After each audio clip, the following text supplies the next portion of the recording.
So hey hello guys and welcome back to your channel. और जैसे कि आपको पता है कि हमने आरआरबी एनटीपीसी में जो भी सारे आपके टॉपिक्स हैं, जो भी आपके एग्जाम में आने वाले आप कह सकते हैं चैप्टर्स हैं, चाहे वो बायोलॉजी के हों या फिर जनरल साइंस के हों, वो सारी चीज़ें हम लेके आए हैं। और आज हम स्टार्ट कर रहे हैं मैथ्स का। और सॉरी, आज मेरी तबीयत जो है वो इतनी अच्छी नहीं है, तो अगर मुझे आज थोड़ा लो लगा, मतलब मुझे आज थोड़ा लो लग रहा है और आपको ऐसा लगा कि भाई मेरी आप जो वीडियो देख रहे हो उसमें अगर आपको ऐसा लग रहा है कि मैडम अच्छे से नहीं पढ़ा रही, तो प्लीज़ इस वीडियो के लिए मुझे माफ़ करना, क्योंकि सच में मेरी तबीयत नहीं, मतलब बहुत ज़्यादा ख़राब है। सर्दी होती तो आपको पता है कि क्या क्या होता है, ठीक है। और आज हमारा मैथ्स का आप कह सकते हो फर्स्ट चैप्टर है, जो हम स्टार्ट करने वाले हैं नंबर सिस्टम से, ठीक है। तो नंबर सिस्टम से हम स्टार्ट करने वाले हैं, ठीक है। और ये आज हमारा फर्स्ट क्या है, मैथ्स का लेक्चर है इस चैप्टर का, ठीक है। और इससे पहले हमने एक जो वीडियो मैंने बनाया था वो इसमें बनाया था कि आपके जो आरआरबी एनटीपीसी का जो क्वेश्चन मैंने देखा था,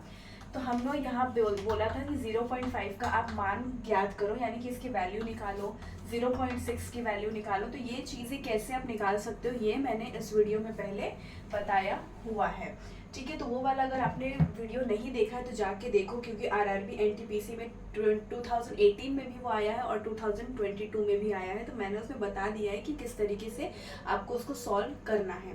और आज हम देखने वाले हैं भैया कि नंबर सिस्टम में आखिर क्या क्या होता है, ठीक है। देखो, नंबर सिस्टम में सबसे पहले अब अगर मैं लिखूँ 0 1 2 3, ठीक है, और मैं यहाँ लिख रही हूँ 11 12 13 14, तो अब इसमें से आप बता सकते हो कि नंबर कौन सा है। एक मिनट आप सोच के देखो कि नंबर कौन सा है। चलो, आप लोगों को नहीं समझ में आ रहा होगा। देखो, नंबर जो होता है वो कभी भी ये होगा 11 12 13 14, ठीक है। और ये जो है ये 0 1 2 3 ये मेरे क्या है, डिजिट है, यानी कि अंक है, ठीक है, समझा। अब देखो, यहाँ पे ऐसा है कि मैं आपको बहुत छोटी छोटी चीज़ें जो समझाऊंगी, ठीक है, बट मैं जल्दी जल्दी समझाऊंगी, क्योंकि मुझे आप लोगों को जो सिलेबस है 3 से 4 महीने में कंप्लीट करना है, ताकि आप लोग क्या हो जाओगे, फिर उसके बाद 2 महीने आप लोग लगातार रिवीजन करोगे, ठीक है। और मैं मोबाइल में बार बार इसलिए देखती हूँ क्योंकि यार मेरे पास ना ऐसा कोई ये नहीं है कि मैं नोट्स बनाऊँ, ठीक है, तो मैं उससे देख के बनाऊँ, ठीक है। और मैं मोबाइल में ही नोट्स बनाती हूँ, जो भी सारी चीज़ें हैं, ठीक है, पीडीएफ वगैरह जो भी मेरे पास होती है। And the thing is that मैं बार बार मोबाइल इसलिए भी देखती हूँ क्योंकि ना अब मुझे ऐसा लगता है कि मेरे से कोई भी चीज़ ऐसे छूट ना जाए जो आप लोगों के पेपर में बहुत ज़्यादा इंपॉर्टेंट है, ठीक है। क्योंकि मैंने आपको पहले ही बोला है, मैंने जो क्वेश्चन पेपर जो रिसर्च किया था बहुत ज़्यादा किया था, तो उसमें मैंने एक एक चीज़ें जो मैंने बनाई हैं आप लोगों के लिए टॉपिक वाइज, उसमें मैंने छोटी छोटी चीज़ों को भी ध्यान में रखा है। इसलिए मेरे से अगर कोई भी पॉइंट छूट जाए और वो एग्जाम में आ जाए तो मुझे बहुत ज़्यादा बुरा लगेगा, ठीक है। तो ये नंबर सिस्टम में हमने क्या देखा है भैया कि डिजिट हम किसको बोलते हैं, 0 1 2 3 4, ये ठीक है, ये हो गया। और अब जब ये हो जाता है 11 12 13 14, इसको हम क्या बोल देते हैं भैया, नंबर बोलते हैं, ठीक है। इतना आपको समझ गया, ठीक है। ये क्या हो जाती है आपकी संख्या, और ये डिजिट क्या हो जाता है, आपका अंक हो जाता है, ठीक है। और भैया देखो, मेरा जो ब्लैक बोर्ड है वो थोड़ा सा आप कह सकते हो थोड़ा अतरंगी टाइप का है, बट यार आपको जो आपकी तैयारी है आरआरबी एनटीपीसी की, वो आप लोगों को बिल्कुल सटीक मिलने वाली है, क्योंकि मैं उसी टॉपिक को बहुत ज़्यादा पढ़ाने वाली हूँ, या उसी टॉपिक को लेकर के आई हूँ जो आप लोगों के एग्जाम के लिए इम्पोर्टेंट होगा, ठीक है। तो देखो, अब नंबर जो है वो आपके, अब इसको भी मैं मिटा देती हूँ, ठीक है। जो नंबर है आपके वो क्या क्या होते हैं देख लो, ठीक है। एक आपका होता है भैया रियल नंबर, ठीक है। एक आपका होता है इमेजिनरी नंबर, ठीक है, ठीक है, रियल नंबर, इमेजिनरी नंबर, और एक हो जाता है आपका मिक्स्ड नंबर, ठीक है। अब ये जो रियल नंबर, इमेजिनरी नंबर और मिक्स्ड नंबर हैं, ठीक है, ये कौन कौन से होते हैं। रियल नंबर यानी कि कौन से होते हैं, जो आपका लाइन होता है, राइट, 0 1 2 3 4 पे हम क्या कर सकते हैं, शो कर सकते हैं, वो हमारा रियल नंबर होता है, ठीक है। इमेजिनरी नंबर अभी मैं आपको नहीं बता रही हूँ क्योंकि इतना इंपॉर्टेंट नहीं है, और मिक्स्ड नंबर भी मैं आपको नहीं बता रही हूँ क्योंकि ये इतना इंपॉर्टेंट नहीं है। तो रियल नंबर बस आपको ये जानना है कि जो हम लाइन पे शो कर सकते हैं, 0 1 2 3, ठीक है, चाहे वो -1 -2 -3 हो, वो सारी चीज़ें क्या होती है, रियल नंबर हो जाती हैं, ठीक है। अब रियल नंबर में दो चीज़ें आती है आपकी, एक आती है आपकी रैशनल नंबर, ठीक है, क्या आ जाता है, एक आ जाता है आपका रैशनल नंबर और एक आ जाता है आपका इर्रेशनल नंबर, ठीक है। अब देखो रैशनल नंबर जब हम 6th 7th में थे तो हमने पढ़ा हुआ है कि भैया रैशनल नंबर कौन होते हैं जो p बाई क्यू के फॉर्म में हम लिख सकते हैं, यानी कि 1/2, 3/2, 3/4, 1/4। ठीक है, बट शर्त यहाँ पे ये रहती है कि भैया ये जो q है ना ये कभी भी क्या नहीं होना चाहिए, 0 नहीं होना चाहिए। ठीक है, समझ में आया। रैशनल नंबर यही होता है कि भैया उसको हम क्या कर सकते हैं, p बाई क्यू के फॉर्म में लिख सकते हैं और जो q है आपका वो कभी भी 0 नहीं होना चाहिए।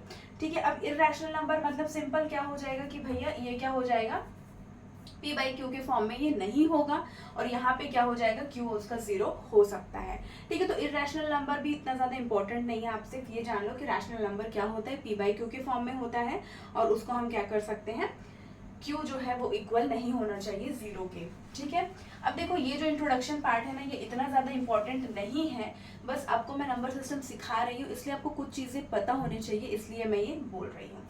ठीक है, अब हम एक डिफरेंस देख लेते हैं भैया रैशनल नंबर क्या होता है और इरैशनल नंबर क्या होता है। ठीक है, देखो रैशनल नंबर क्या होता है भैया, देखो 1/2 मैंने बोला, 3/2 मैंने बोला। ठीक है, अब जो माइनस अगर लग जाएगा, -1/2, -1/1, तो ये भी क्या हो जाएगा आपका रैशनल नंबर हो जाएगा। ठीक है, यहाँ तक कि जो 0 है, ठीक है, वो भी हमारा क्या हो जा रहा है, रैशनल नंबर होता है। बट अगर मैं 1/0 अगर लिख रही हूँ तो ये मेरा रैशनल नंबर नहीं होगा, क्योंकि मैंने आपको पहले ही बताया है कि p बाई क्यू के अगर फॉर्म में तुम लिख रहे हो तो q आपका कभी भी 0 नहीं होगा। ठीक है, समझ गए, मतलब इसमें क्या क्या आ जाता है आपका, माइनस वाला भी आ जाता है, प्लस वाला भी आ जाता है, 0 भी आ जाता है। अब मैं इसमें ये भी देख लेती हूँ भैया, अगर किसी डेसिमल है तो ये भी आपका क्या होगा, रैशनल नंबर हो जाएगा। अब आपका 0.3 इसके ऊपर बार लगा हुआ है, बार यानी कि क्या होता है, जो चीजें बार बार रिपीट हो रही है, ये जो डिजिट है ना ये बार बार रिपीट हो रहा है, तो ये भी क्या हो जाएगा आपका रैशनल नंबर हो जाएगा। फिर जो हमारा क्या होता है, जैसे 0.49 मैंने बार लिख दिया, 9 के ऊपर बार है तो ये क्या हो जाएगा, रैशनल नंबर हो जाएगा। फिर जो हमारा स्क्वायर रूट होता है, सपोज रूट 9 है, इसका स्क्वायर क्या होगा, स्क्वायर रूट क्या होगा, 3 होगा, राइट। अगर मैं 16 का लिखती हूँ तो 4 होगा, तो जिसका स्क्वायर हमको एग्जैक्ट मिलता है, ठीक है, वो क्या हो जाता है, रैशनल नंबर में आ जाता है। अब सपोज अगर इरैशनल क्या हो जाएगा मेरा, रूट 48, इसका क्या स्क्वायर निकलेगा, नहीं निकलेगा, राइट। अगर मैं बोलूँ इसका रूट ओवर 47, ठीक है, तो ये क्या हो जाएगा आपका, इरैशनल हो जाएगा। अब अगर कोई बोलेगा मुझे पाई क्या होगा भैया, तो पाई भी क्या हो जाएगा, इरैशनल हो जाएगा। ठीक है, बट अगर पाई की जो वैल्यू है 222/7 वो क्या हो जाएगी आपकी, रैशनल हो जाएगी। बट अगर पाई का साइन है तो वो इरैशनल होगा। ठीक है, समझ गए। ठीक है, और एक और बात यहाँ पे इन्फिनिटी, ठीक है, इन्फिनिटी भी क्या है आपकी, इरैशनल है। मतलब आपको ये समझना है रैशनल में क्या होता है भैया, प्लस माइनस 0। ठीक है, रूट जो हमें यहाँ पे 0.3 बार है, 0.49 बार है, उसके जो मुझे एग्जैक्ट क्या मिलते हैं, स्क्वायर मिल सकते हैं, वो सारी चीजें रैशनल होती है।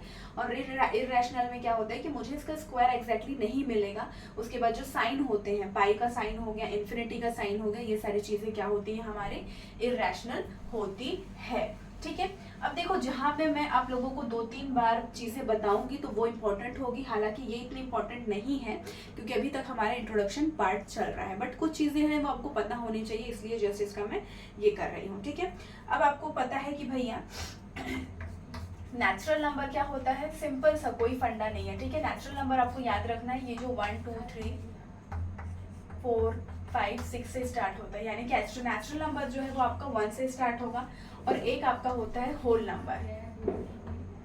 ठीक है, अब जो होल नंबर क्या होता है, इसमें क्या इंक्लूड हो जाता है, ये 0 से स्टार्ट होता है, 0 1 2 3 4। यानी कि मुझे अगर नेचुरल नंबर को होल नंबर पे बनाना है तो मैं क्या करूंगी, उसमें जस्ट 0 ऐड कर दूंगी और वो मेरा क्या बन जाएगा, होल नंबर बन जाएगा। ठीक है, यही आपको सीखना था। अब एक आपको और बता देती हूँ कि भैया प्राइम नंबर क्या होता है। ठीक है, देखो प्राइम नंबर क्या होता है, और एक आपको जानना है कंपोजिट नंबर क्या होता है। ठीक है, उसके बाद आपको जानना है ट्विन प्राइम क्या होते हैं। ठीक है, उसके बाद आपको जानना है कि को प्राइम क्या होते हैं। ठीक है, समझ गए। प्राइम नंबर आप सिंपल सा फंडा याद रखिए कि जो खुद के टेबल में आते हैं और 1 के टेबल में आते हैं। ठीक है, फॉर एग्जाम्पल 2 जो है वो 1 2 से 2 1 के टेबल में आएगा और खुद के टेबल में आता है। ठीक है, जो 3 है वो भी खुद के टेबल में आएगा, 1 के टेबल में आएगा। अब 5 है, ठीक है, ये भी क्या हो जाएगा आपका प्राइम नंबर हो जाएगा, क्योंकि ये 1 के टेबल में भी आता है और खुद के टेबल, मतलब प्राइम नंबर के कितने फैक्टर्स हो सकते हैं, सिर्फ 2 ही फैक्टर हो सकते हैं। क्या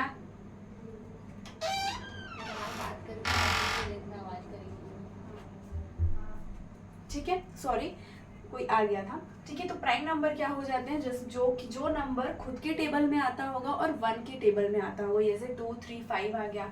अब जैसे मैं ले लेती हूँ 7 1 के टेबल में आता है, फिर क्या हो जाता है, ये खुद भी खुद के टेबल में आता है। अब अगर मैं यहाँ पे बोलूँ 8, तो क्या 8 प्राइम नंबर है, तो मैं कहूँगी भैया 8 प्राइम नंबर नहीं है, क्योंकि 8 तो भैया 1 के टेबल में तो आता है, खुद के टेबल में भी आता है, 8 1 जा 8, बट ये किसके और टेबल में आता है, 2 के टेबल में भी आता है, 4 के टेबल में भी आता है, तो ये मेरा प्राइम नंबर नहीं हो सकता। Got it. उसके बाद आ जाता है आपका कंपोजिट नंबर। ठीक है, कंपोजिट नंबर क्या होता है, जो प्राइम नंबर नहीं होता है और इस कंपोजिट नंबर के जो फैक्टर्स होते हैं या वो क्या होते हैं, 3 या 3 से ज्यादा। ठीक है, 3 या 3 से ज्यादा इसके फैक्टर होते हैं। अब इसके भी ऊपर ना क्वेश्चन नहीं पूछा जाता है कंपोजिट नंबर, बट आपको सिर्फ पता होना चाहिए कि कंपोजिट नंबर के कितने फैक्टर हो। जैसे प्राइम नंबर के कितने फैक्टर होंगे भैया, 2 ही फैक्टर होंगे, 1 और, जैसे 1 के टेबल में आता है तो 1 और 2 के टेबल में आता है तो 2। प्राइम नंबर के ज्यादा से ज्यादा 2 फैक्टर होंगे। ठीक है, और कम से कम भी 2 ही फैक्टर होंगे। ठीक है, कंपोजिट नंबर क्या होता है, जिसका 3 या 3 से ज्यादा क्या होता है, फैक्टर हो जाता है। अब देखो ट्विन प्राइम क्या होते हैं, ट्विन प्राइम वो होते हैं जो, जैसे सपोज मैंने अभी ले लिया आपका 5 और 7। ठीक है, 5 और 7 ट्विन प्राइम वो होते हैं जो प्राइम तो होते ही हैं, ठीक है, बट इनके बीच का जो डिफरेंस है वो कितना आ जाता है, 2 आ जाता है। Got it. जैसे कि अब अगर मैं ले लूंगी 3 और 5 का, ठीक है, 3 और 5 मेरा क्या है भैया, ट्विन प्राइम है, क्योंकि ये प्राइम नंबर तो है ही। ठीक है, क्योंकि ये 3 के टेबल में आता है, 1 के टेबल में आता है, ये जो 5 खुद के टेबल में आता है और 1 के टेबल में आता है, बट इनका डिफरेंस कितना होना चाहिए मेरा, हमेशा 2 होना चाहिए, तो मैं इसको कह सकती हूँ कि भैया ये क्या है, ट्विन प्राइम है। ठीक है, अब को प्राइम क्या होता है, जिसका जो HCF होता है वो क्या होता है, 1 होता है। ठीक है, HCF क्या होता है आपका, को प्राइम का 1, यानी कि वो जो दोनों चीजें होंगी, दोनों नंबर होंगे ना, वो एक दूसरे से कटेंगे नहीं। ठीक है, फॉर एग्जाम्पल मैंने ले लिया 7 और 8।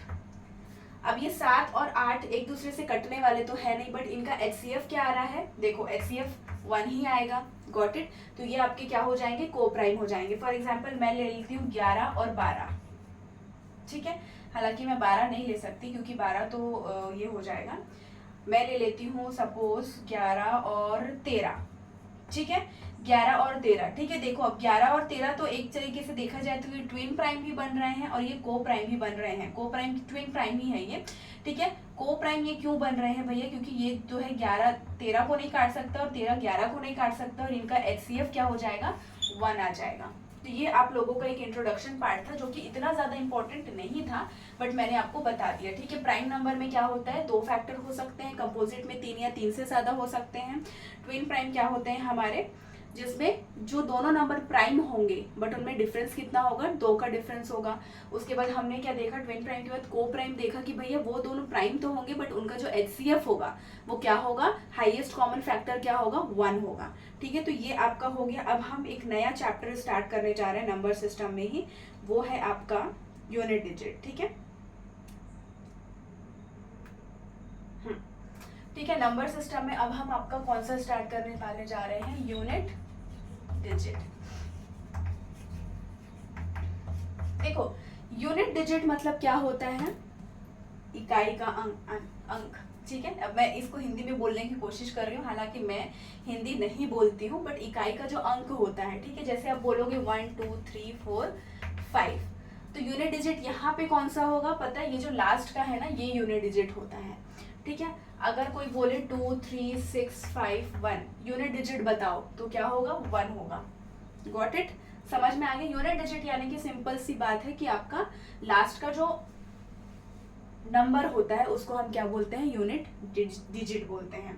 तो अब हम यहाँ पे कुछ क्वेश्चंस देख लेते हैं कैसे कैसे होता है। ठीक है, फॉर एग्जाम्पल जैसे मैंने आपको बताया कि भैया 5 4 2 0, ठीक है, इसमें यूनिट डिजिट बताओ। ठीक है, 6 4 2 8, इसमें यूनिट डिजिट बताओ। ठीक है, अब 6 4 2 8 मल्टीप्लाइड बाय 512, तो इसका यूनिट डिजिट बताओ। तो ये जो नंबर है इनके तो यूनिट डिजिट आप बता दोगे। ठीक है, यूनिट डिजिट क्या होगा, मैंने अभी क्या बोला, 0 ये क्या हो जाएगा 8 हो जाएगा। बट अगर मैं अभी इनका बोलूँ कि भैया इनका यूनिट डिजिट क्या होगा 6428 मल्टीप्लाइड बाई 512, तो ये तो भैया आपकी नानी याद आ जाएगी, क्योंकि यार क्या है एग्जाम में इतना टाइम नहीं मिलेगा आपको कि इतना मैं मल्टीप्लाई करूं और फिर मैं बताऊं। तो आपको दिमाग क्या लगाना है पता है भैया, किसकी बात बोल रहा है, मुझे यूनिट डिजिट की बात बोल रहा है। मतलब मुझे इस नंबर को इस नंबर पे 8 डिजिट से मतलब है, यानी कि जो 8 है, और यहाँ इस नंबर पे 2 से मुझे मतलब है। तो क्या हो जाएगा देखो 8 2 जा 16 आ रहा है। अब 16 का यूनिट डिजिट कौन सा होगा 6 होगा, तो ये आपका क्या आ रहा है यूनिट डिजिट आ गया। ठीक है ना, बहुत ज्यादा आसान। अब ये जो चीजें हैं ये तो अभी आसान लग रही है, बट इसमें क्या है और भी चीजें जो है हम हार्ड लेवल पे जाएंगे। ठीक है, अब जैसे आपको क्वेश्चन दे देते हैं 648 इंटू 351 माइनस 214। ठीक है, अब आप बोलोगे इसको कैसे करें मैम, ये तो बहुत ही ज्यादा ये है। तो आपको मैंने अभी क्या बोला, यूनिट डिजिट के लिए आपको क्या करना है, आपको सिर्फ लास्ट की जो संख्या है वो देखनी है। तो 8 1 जा 8 माइनस 4, गॉट इट। तो क्या आ गया मेरा आंसर 4 आ गया। ठीक है, समझ में आ गया। अब एक और हम क्वेश्चन ले लेते हैं सेकंड में, 321 इंटू 613 माइनस 572 इंटू 201। ठीक है, अब मेरे को भैया जितनी सी बड़ी संख्या से क्यों ना दे दे, मुझे समझ में आ गया है कि मुझे किसको ध्यान में रखना है, ये। ठीक है, जो लास्ट के डिजिट है। तो 1 3 जा 3 माइनस 2 1 जा 2 का आंसर क्या आ गया मेरा 1 आ गया। मतलब इनका यूनिट डिजिट क्या होगा भैया 1 होगा। ठीक है, अब हम थर्ड वाला एक ले लेते हैं। और जैसे आप बोल रहे हैं कि भैया 79 का स्क्वायर दे दिया है, मुझे पूछ रहा है यूनिट डिजिट क्या होगा। तो मुझे अगेन अभी भी मुझे पता है कि भैया मुझे यूनिट डिजिट से मतलब है, यानी कि यूनिट डिजिट में क्या है 9। तो 9 का स्क्वायर क्या होगा भैया 81 होगा, और 81 का यूनिट डिजिट क्या हो जाएगा मेरा 1 आ जाएगा। है ना, बहुत ज्यादा आसान। ठीक है, समझ में आ गया। अब और हम क्वेश्चंस देख लेते हैं। ठीक है, अब देखो एक और क्वेश्चन 621 इंटू 721। ठीक है, माइनस 353। ठीक है, ये है।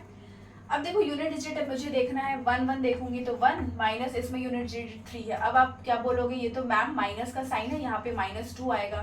बट आप मुझे ये बताओ, क्या कभी जो मैथ्स में आंसर है वो माइनस में हम लिख सकते हैं? नहीं लिख सकते। तो आपको जस्ट क्या करना है, अगर आपका आंसर -2 आ रहा है, इसको सीधे से 10 से आपको क्या कर देना है, माइनस कर देना है। 10 से जो भी माइनस करने के बाद आंसर आएगा वो आपका यूनिट डिजिट होगा। और ये एक ट्रिक है। ठीक है, ये एक ट्रिक है कि भैया अगर माइनस में कोई भी अगर आगे जैसे पढ़ोगे मैथ्स, तो माइनस में अगर आ रहा है तो +10 कर दो, यानी कि उसको 10 से माइनस कर दो, तो जो आंसर आएगा वो आपका आंसर होगा। ठीक है, ये समझ में आया आपको? सॉरी यार, मैं तो इससे ही पूछे जा रही हूँ, सॉरी सॉरी सॉरी सॉरी। ठीक है,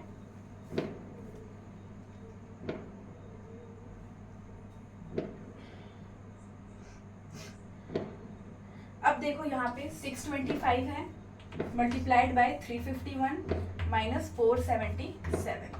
देखो अब देखो यूनिट डिजिट 5 1 जा 5 माइनस 7, यहाँ पे क्या आ रहा है -2 आ रहा है। तो -2 में आंसर तो हो नहीं सकता, मैं यहाँ पे क्या करूंगी +10 कर दूंगी, यानी कि मेरा आंसर कितना आ गया 8 आ गया। Got it? ठीक है, अब हम एक, ये तो आपको बहुत अच्छे से समझ में आ गया होगा। अब हम क्या करते हैं, एक रूल सीखना है हमको, रूल ऑफ साइक्लिसिटी। ठीक है, रूल ऑफ साइक्लिसिटी। ठीक है, अब ये क्या रूल होता है भैया कि एक सर्टेन पॉइंट पे, ठीक है, देखो रूल ऑफ साइक्लिसिटी क्या बोलता है, अगर मैं 2 का पावर 1 लेती हूँ तो 2 आएगा। ठीक है, 2 का पावर 2 लेती हूँ तो 4 आएगा। 2 का पावर 3 लेती हूँ तो क्या आएगा 8 आएगा। 2 का पावर 4 लेती हूँ तो 16 आएगा। 2 का पावर 5 लेती हूँ तो 32 आएगा। ठीक है, 2 का पावर 6 लेती हूँ तो क्या आ जाएगा 32, यानी कि 32 इंटू 2 64 आ जाएगा। तो यहाँ से मुझे देखो क्या पता चल रहा है कि भैया 2 की पावर 1 लिया मैंने तो 2 आया है, 2 की पावर 2 लिया है तो 4 आया है, 2 की पावर 3 लिया है तो 8 आया है, 2 की पावर 4 लिया है तो 16 आया है। ठीक है, यहाँ तक बराबर आया है। देखो 6 क्या आया है 2 4 8 6, फिर यहाँ से क्या हो जाएगा 2 की पावर 5 के बाद फिर से मेरा क्या हो रहा है यूनिट डिजिट 2 आ रहा है। फिर 4 आ रहा है, फिर 2 की पावर 7 अगर हम करेंगे तो मेरा यूनिट डिजिट क्या आ जाएगा, 8 आ जाएगा। यानी कि मुझे ये समझ में आ रहा है कि भाई 2 की पावर 5 इज इक्वल्स टू 2 की पावर 1। Got it? समझ में आया? ये रूल ऑफ साइक्लिसिटी होता है, ठीक है। अब देखो 64 इंटू अगर मैं 2 करूंगी तो कितना आएगा, 128 आ जाएगा, ठीक है। ये जो साइकिल है यानी कि ये मेरा रिपीट हो रहा है, ठीक है। अब अगर मैं यहाँ पे 2 टू दी पावर 8 करूंगी तो मेरा फिर से क्या आंसर आएगा, 6 आंसर आएगा, ठीक है। 6 यूनिट डिजिट आ जाएगा, मतलब 2 की पावर 4 के बाद मेरा जो रिपीट होगा यूनिट डिजिट वो सेम आएगा, 2486 2486, ठीक है। तो कभी भी अगर आपको बोला है कि भैया 2 की पावर 5 की या फिर 26 की पावर 5 बोल रहा है तो आपको उसको क्या लेके चलना है पता है, 26 टू दी पावर 1, क्योंकि 2 की पावर 5 इज इक्वल्स टू 2 की पावर 1 होता है, इतना आप जान लो, ठीक है। तो ये थी रूल ऑफ साइक्लिसिटी, ठीक है। अब हम इसके ऊपर कुछ क्वेश्चंस कर लेते हैं।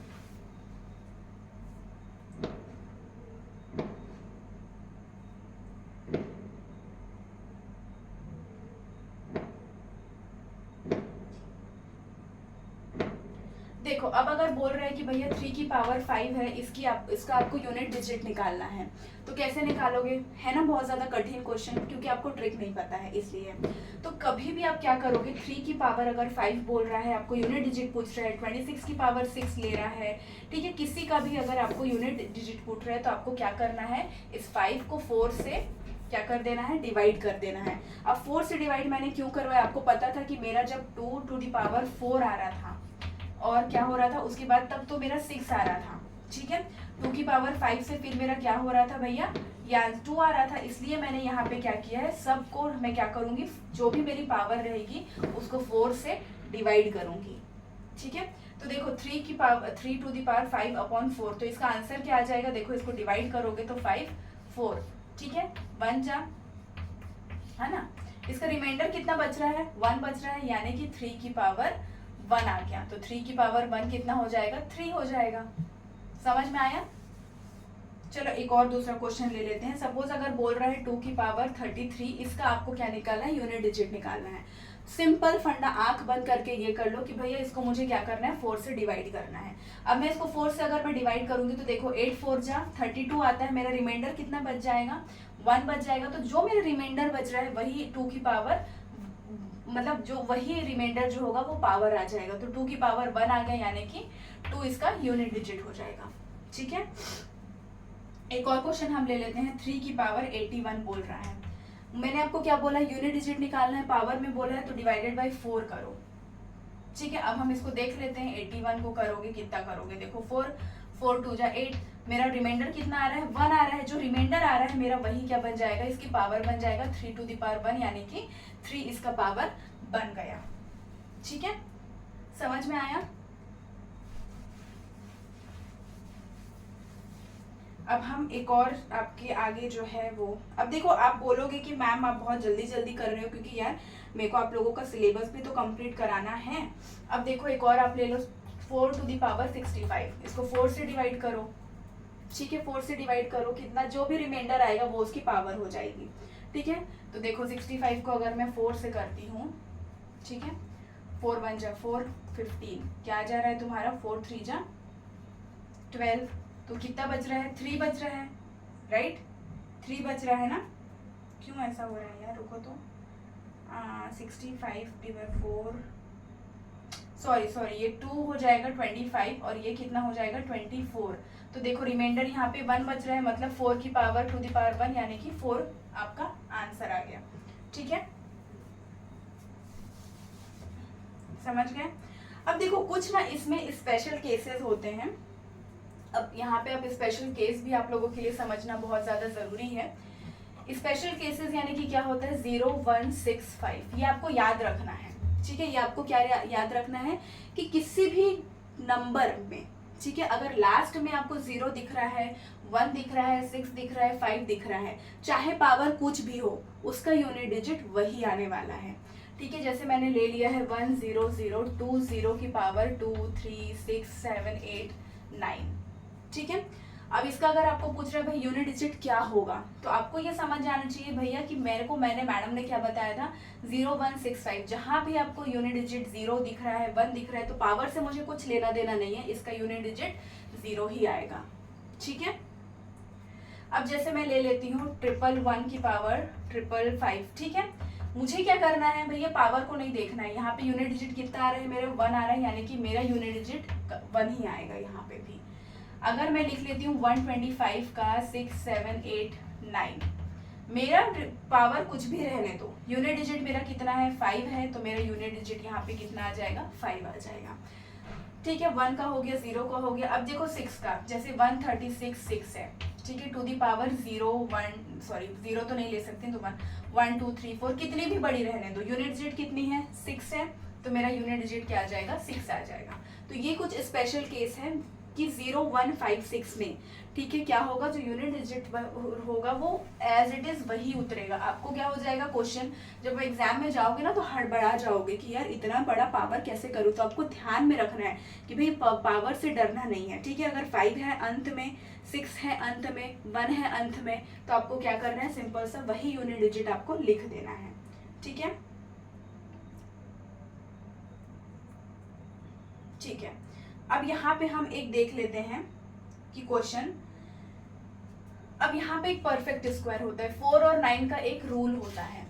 ठीक है, 4 और 9 का क्या रूल होता है कि देखो 4 और 9 का क्या रूल होता है, अगर 4 की पावर इवन है, यानी कि 4 की पावर इवन है, तो इवन की पावर चलो मैं ले लेती हूँ यहाँ पे 4 की पावर स्क्वायर, तो 4 4 जा 16, यानी कि यहाँ पे मेरा अगर 4 की पावर स्क्वायर है या फिर 4 की पावर इवन है, तो मेरा यूनिट डिजिट कितना आएगा 6 आ जाएगा। और अगर 4 की पावर ऑड है, यानी कि आप मान के चलो ऑड क्या है, 2 के बाद 3 ले लेती हूँ, तो 4 को 3 बार जब करोगे, 4 4 जा 16, 16 4 जा 64, तो 64 का जो यूनिट डिजिट होगा 4, वो मेरा आंसर होगा। ठीक है, कभी भी देखना 4 की पावर इवन है तो 6 आ जाएगा, 4 की पावर ऑड है तो क्या आ जाएगा 4 आ जाएगा। अब हम एक क्वेश्चन सॉल्व कर लेते हैं। देखो 444 का पावर 444 बोल रहा है।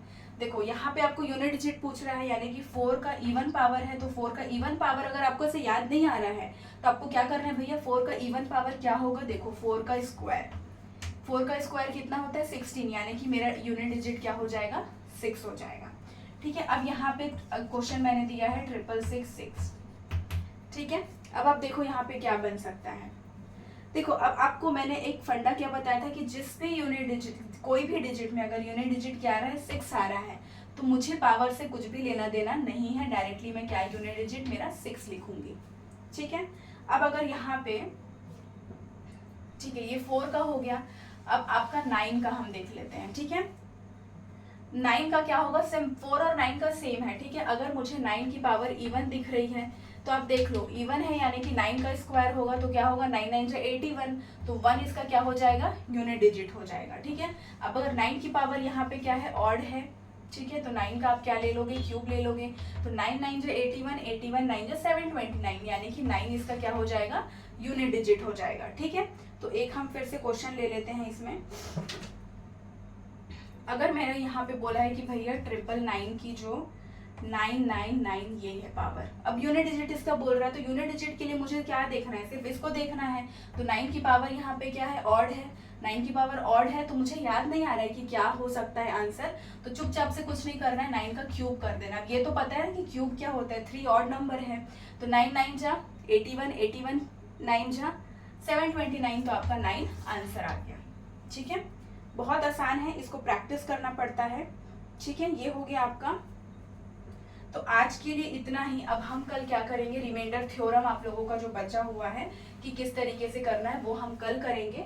तो अगर आप लोगों को भी क्लास पसंद आई हो और आपका आरआरबी एनटीपीसी का 2024 का पूरा आप लोगों को सिलेबस कंप्लीट करना है, तो मेरे चैनल को प्लीज सब्सक्राइब जरूर कर लो।